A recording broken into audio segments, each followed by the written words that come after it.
We have to do a little more than say, you have to admit, or you have to accept, because somebody in denial is not necessarily aware that they have that problem. As far as they can honestly see, and it says it quite clearly there, they're incapable.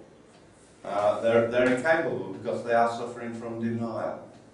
And those of you familiar with psychodynamic theory and things will know that as an ego defense, denial is one of the biggest ego defenses that we've got. Ego simply means ourselves.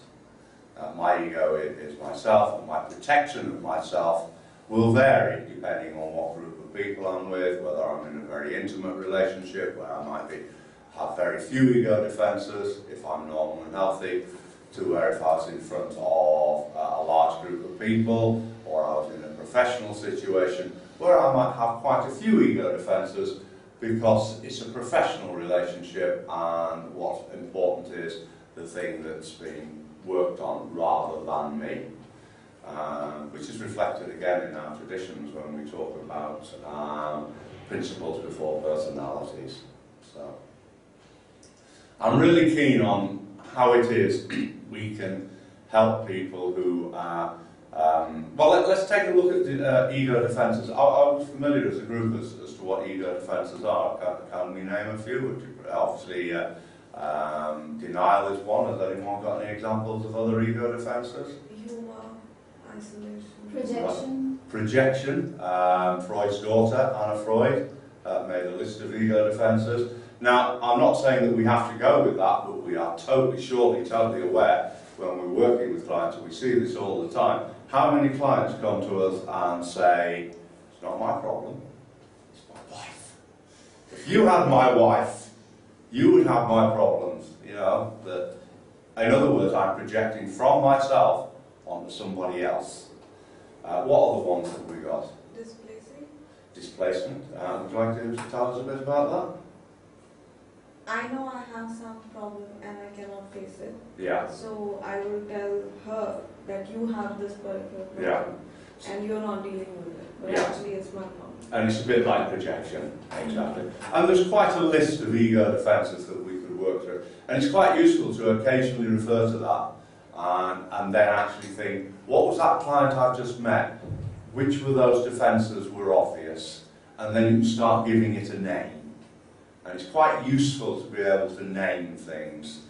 I know that's just, in a way, it's just categorisation, but it's quite useful to have categories, therefore, that you can quite quickly, as a therapist, begin to see, perhaps this is why you're not identifying with the program, that perhaps this is why you're not saying you've got a problem. Now, it's all very well if Jim's my client, it's all very well me identifying what Jim's difficulty is. The next stage is convincing Jim that that's what his difficulty is. And there is nothing more stubborn than an addict. And I say that from my own point of view, I met all those years ago when I first came into the program. The last thing I wanted to do was get well because everybody else was telling me I needed to get well. And you know what? If you were telling me, I was not going to do it. Not interested. It was only when people stopped telling me and gave me the space that I then took the idea that I'd heard, convinced myself in my head it was my idea, I'll do that. You know, this is what we need to do with our clients. Ownership is vital. We need to, as therapists, we need to encourage the client to understand that they own this process. It's them that is coming up with the solutions. So we're moving into an area there of person-led counselling, that idea of humanistic counselling, that although we might not have time to spend one session with a client, that they find their own way. We might choose to use Socratic questioning to help the client come to an understanding that they have ownership of this idea. In other words, it's that sort of eureka moment. It's, oh, I've got it. I think it means this. And then they tell you what you've been telling them for 3 days, but they're saying it in such a way that they think they've thought of it. Okay, so that's difficult from our own ego perspective, but as a therapist, that's brilliant. Because not only have they got the idea, but they think they've thought of it. People have a lot more ownership of ideas that they think they've thought of. So I know many of you are probably familiar with all of that, but I just wanted to go through it. Are we familiar with Socratic questioning? Yes. Right, okay. So, and we can use that. Because we've done that bit of work before about looking at that list of possible ego defences and things, we can have in the back of our head some ways that we can use Socratic questioning. So we can reach these states quite quickly. But all along we're attempting to build that therapeutic relationship. That is all important. And I can't think of a study that I've seen or heard of that doesn't say that the most important thing is the relationship between the client and the counsellor. Now, if you're a sponsor in a 12-step group and you've got a newcomer and you don't get on, fine, you just allocate another sponsor, you know. And for lay people, that's perfectly fine. But for us as professionals, we really need to be able to meet the client at their level, whatever that is, and we need to go that extra stretch to make that therapeutic relationship. And you'll notice here that what I'm really saying is, what is it about being professional in this game? If we're only going to do what you do at a 12-step meeting, then I think we're being a bit honest, a bit dishonest, and we're just taking this book for profit. We need to be adding something to it. And those are the skills that we've learnt in training as psychologists or counsellors or whatever our training is. And it might be life experience as well. I mean, that's a very valuable piece of training. So, once we've... And it's probably the longest stage is actually that step one process, overcoming denial.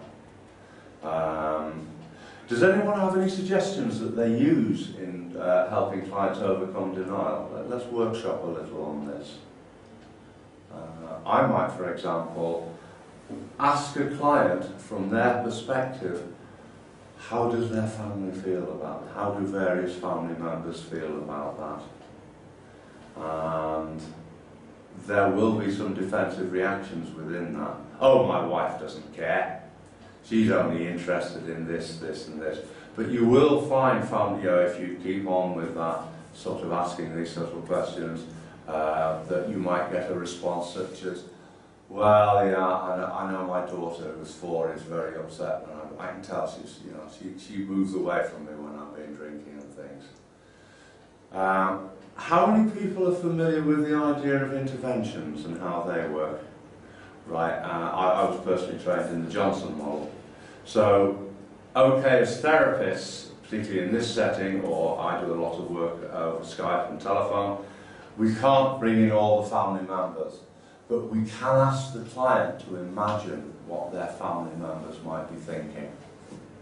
And once we've developed that therapeutic relationship and we've started chipping away at that denial, often then clients will start sort of saying, yeah, well, maybe they don't like that. It can also be useful if the client has had in their own life history a relation that was alcoholic, and actually taking that opportunity to say, how did it feel when you were 6 or 7 or 10 or 12 or whatever, and your father came in and he'd been drinking. What did you do? How did you feel? You're starting to get them used to this idea of acknowledging feelings. That's very early on in the process, and perhaps a little earlier than a lot of therapists would engage in that. But you're also starting to open up the idea that, oh wow, I might be impacting on other people. And therefore my life is unmanageable. Therefore I might have a problem. I'm always struck that when people first come in, their problem, of course, is the alcohol or their drug of choice. It's only later on that the idea that, well, perhaps alcohol or my drug of choice were medicines, if you like, for my underlying symptoms. which usually, it's fear-based personality disorders. I have for the last few years been monitoring all my clients, and I've been comparing them against it's DSM-4 I've been using. I know DSM-5's out now, for various personality disorders. I find that prior to any kind of work and things, there's very little point in trying to find a personality disorder because it's so confused with the state they're in because of their drinking. I find that early on, after detox, there's still very little point in doing any surveys trying to identify personality disorders, because my understanding of clients and my experience of clients is that all the emotions are so repressed that if you do an emotional score, for example, Beck's emotional inventory or depression inventory or anxiety inventories, that they score zeros. I don't have any depression, I don't have any anxiety because it's so suppressed, it's so pushed down. It's only later on that I find with doing those inventories and the personality scores and things that the underlying symptoms then begin to emerge. And that's what I believe as therapists we're here to treat. If you're a lay person in a fellowship group, then you might well be saying all you've got to do is not pick up the first drink. You may make an attempt at doing a step 4, which is a major part of treatment. It's really good for a lay person. This book is wonderful. The fact that you can put this book down anywhere in the world, put 2 alcoholics together and say, read this and work with each other with it, there is a chance, true it might be a small chance, but there is a chance that one of them will find some recovery from it. But as therapists, we need to increase that chance. We need to bring it up from 5% to 70%. And yeah, I'm sure that that's something that we do achieve. But why are we achieving it? Because we're looking at the dynamics of this illness. Has anyone done any work with personality disorders? And have you noticed how they kind of maybe underpin that my drinking and my drug taking was an attempt to medicate my personality disorders and my anxiety and my depression and my fear? The one thing from DSM-4 that I found constant throughout all my clients is a schizotypal condition. Maybe personality disorders, there may be paranoia, but the constant is that schizotypal one that I've noticed. I've noticed that over a few years. I can't think of a single client who hasn't scored heavily in that department. But only after you give it a chance to emerge. If you go in too early and try and find it, actually all you find is maybe it's chaotic. You might get an incredibly high score, you might get an incredibly low score, and it will change from day to day. Obviously with personality disorders, these are traits that exist over. They're a bit like a supertanker. If you imagine trying to turn a supertanker, then it takes quite a considerable length of time to change that. But while alcohol has been present in the recent past, it's just everywhere. You can't get any meaningful information. So that was the idea that I wanted to address there. I will be talking tomorrow as well, which you're probably not pleased to hear. You'll probably think, oh, no, not another one. Tomorrow's talk, and it's relevant to mention what it is, I wanted tomorrow to look at a sort of scientific understanding of spirituality. And I think that's a vital piece of work, that spirituality is more than religion. And I'm sure I'm preaching to the converted when I say that. But of course, so many of our clients have a total misunderstanding of what spirituality is.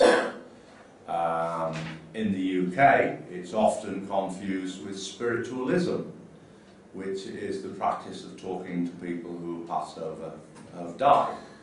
And people, I quite happily start talking about we need to start developing a spiritual understanding. Oh, am I going to be talking to my relations then? No, I don't mean that. You have to be very careful. This is maybe for UK only, but you need to understand that not everybody understands the terms that we talk about quite readily and have a clear idea in our minds as to what they mean. That our clients will understand that. Many other clients in the UK imagine spirituality means going to church. It's about, and they remember, many might have been to a church school, with, in our country it would be nuns, with very strict discipline, and a God who's very angry and a very punishing God, that they immediately think it means that, and they rebelled against that in their later childhood. So they, oh no, I don't want anything to do with that. So there again, there's another blockage that we need to understand.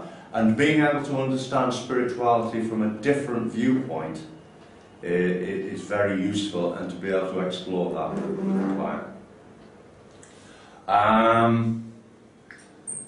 Is anyone familiar with the work of Erickson? Professor Erickson, I'm trying to remember his initials and I can't. Pardon? Which Erickson? Erickson, I'm trying to remember his initials. He works after Texas, University of Texas, in addiction studies. And he's written some quite interesting stuff. And one of the things that he makes very clear from the research he's done is that it's vital that therapists believe in the work they are doing. So if, for example, you don't believe that psychodynamic is any good, then don't try using it, because your client will see. They might not be able to say to you, you don't believe in that, but they will sense that there's something wrong. It's very important that we believe in what we use therapies that we believe in. And that's not to say I'm going to say which therapies you should use. They're the ones that you feel comfortable with, you feel comfortable working with, that you understand how they work, and that your choice of therapies might be quite different to mine. You might, for example, be a very strong believer in cognitive behavioural therapy. Now, I like cognitive behavioural therapy. I think it's a very useful first aid when a client first comes in and they've given up the alcohol or the drugs, they've had that removed from them, and they say, I can't sleep, I'm panicking, I'm having panic attacks all the time, I'm just in a state. Now, we know that's anxiety. But there's nothing we can do in terms, or there's very little we can do in terms of working through step 4, which will help greatly with anxiety, until we relieve some of that anxiety. So breathing techniques from CBT, learning mindfulness techniques, learning to live in the here and now. Mindfulness is very big in the UK at the moment. It's like it's some brilliant new discovery. It's been around for thousands of years, of course, but in Britain it's just sort of hit the sunlight, and it's something that most of us are aware of, but our clients aren't. And many of our clients spend a great deal of time living in the future, saying, what if this happens, what if that happens? And generating those emotions. We have a little saying, I don't know if it's appropriate for India or not, normally gets a giggle. I've actually said this at a couple of professional conferences, and there's been a bit, ooh, you can't say that. And then people have gone and said, that's a really good explanation. What we say is, if you've got one foot in tomorrow, worrying about the future, what if this happens, what if that happens? You've got one foot in the past, saying, if only this had happened, if only that had happened to me. Well, if you've got one foot in the future, one foot in the past, all you end up doing is peeing on today. And, we explain to people when we say that to clients, peeing on today means you feel terrible. And they get it. Oh, it's because I'm thinking of the future. Oh, it's because I'm thinking of the past. I'm making my day terrible.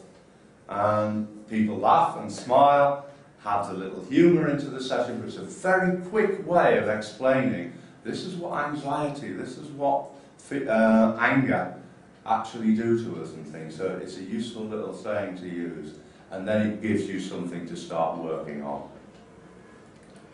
In my head, I generally have a model that I use, and I don't claim this is 100% scientific. I can't necessarily point you to the empirical evidence that supports this, but it is a model that makes sense to me, and from much of the evidence that I've found, it can be supported. I believe that that underlying symptomatic problem that I was attempting to medicate, and as we can tell from the big book, it talks about, the two big things it talks about is anger and fear. Fear is anxiety, as we've already said. Whether or not you go for this one, I don't know. I'm an evolutionist, I believe in evolution, and I think that fear, from an evolutionary standpoint, if you're a hunter-gatherer and you're living on the savannah, then to have a healthy degree of fear is going to increase your survival chances.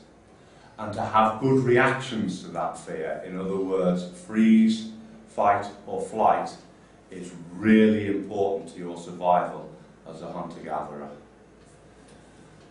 We, unfortunately, are still hunter-gatherers. Evolution, we've moved from being hunter-gatherers to living in the 21st century in what? A little under 5,000 years? In terms of evolution, that is nothing.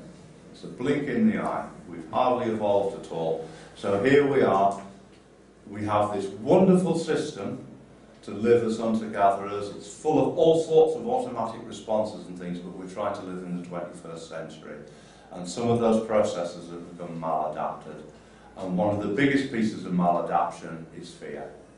Obviously there's legitimate reasons to have fear, but the way our fear response works is as soon as anything that we are vaguely going to have anxiety about emerges, we immediately start to produce adrenaline.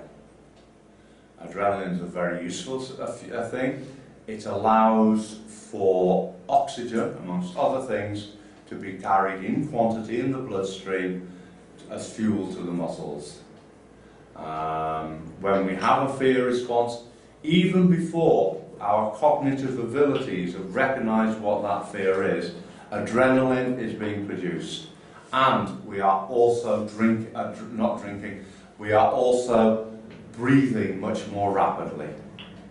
So our lungs are panting to bring in the oxygen, the adrenaline is being produced to carry that oxygen to muscles, and it's all ready to do one of those three things. You're either going to freeze, which surprisingly enough apparently takes energy to do that. You would think not, but actually very tense, so perhaps it does. You are going to run away because the stimuli that you've seen is perhaps a lion or something, or you're going to fight because somebody else is going to try and steal the food that you've just identified. You might freeze if you see a snake, you might fight if you see someone who's going to steal your food, and you might run away if you see a predator. Bearing in mind, you don't have to be able to run faster than the predator, you simply have to be able to run faster than the man standing next to you. Yeah, but adrenaline will help you do that. So, here it is, I'm sitting in my office, and my boss has just come to the door. Oh wow, my fear is starting to go up, because normally when my boss turns up at the door and looks at me in that way, I've done something wrong. So, the adrenaline's pumping, my heart's thumping away, I'm panting away, getting in extra oxygen. The adrenaline is not doing anything because I can't fight, I can't run away, I can't freeze. I've got to actually attend to my boss. So this adrenaline that hasn't been used starts to break down. It feels really uncomfortable in my stomach. I feel like I want to be sick. My heart, on the other hand, is trying to pump oxygen somewhere. There's nowhere for it to go. I feel like I'm going to have a heart attack. And that's all because my boss has come. That's a maladaptive evolutionary response. Because adrenaline was not the useful thing to do. I have no power over that.